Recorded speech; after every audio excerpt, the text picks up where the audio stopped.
Another factor, and I mentioned it already, is fans and no fans.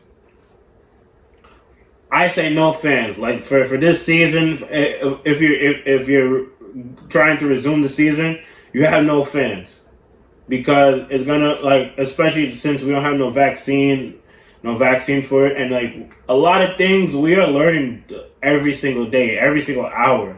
We are learning about this pandemic. We're learning about this virus. So I think no fans. I think you should just have empty gym, and I don't know. To be honest, I don't even know if an empty gym would work because the last basketball game played on television, the last basketball game played was St. John's versus, I believe it was Seton Hall. St. John's against Seton Hall. There wasn't no fans playing at the game in attendance, but there was a bunch of people. I think it was family members. You had the cheerleaders as well, and then you had all the like personnel groupings and everything. That it kind of looked like a little pack there. Like you heard a chant. So I don't know if that could, like, if that's smart enough because you put those people at risk. But then again, they're part of the staff. They're part of the organization.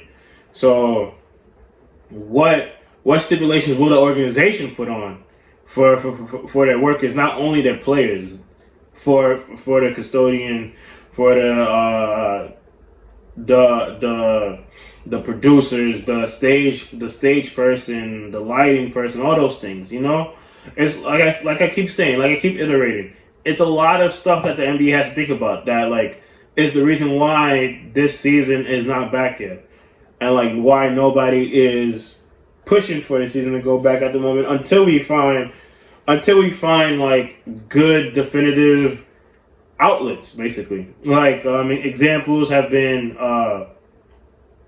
Atlanta and Dallas have refused to open back up because even though their state has said it's all right to come outside, but they believe no, it's not safe yet. Let's wait it out up until at least June. That's what Mark Cuban said, at least. So like there's still a lot of stuff. Like I said, I commend the NBA. This is like one of the biggest and one of the most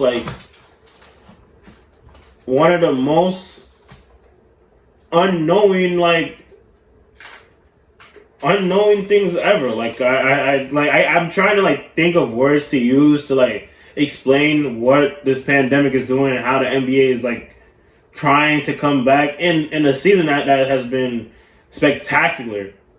And it's crazy how one of the best weekends and one of the best weeks was the last week of the NBA, which sucks. It really does suck.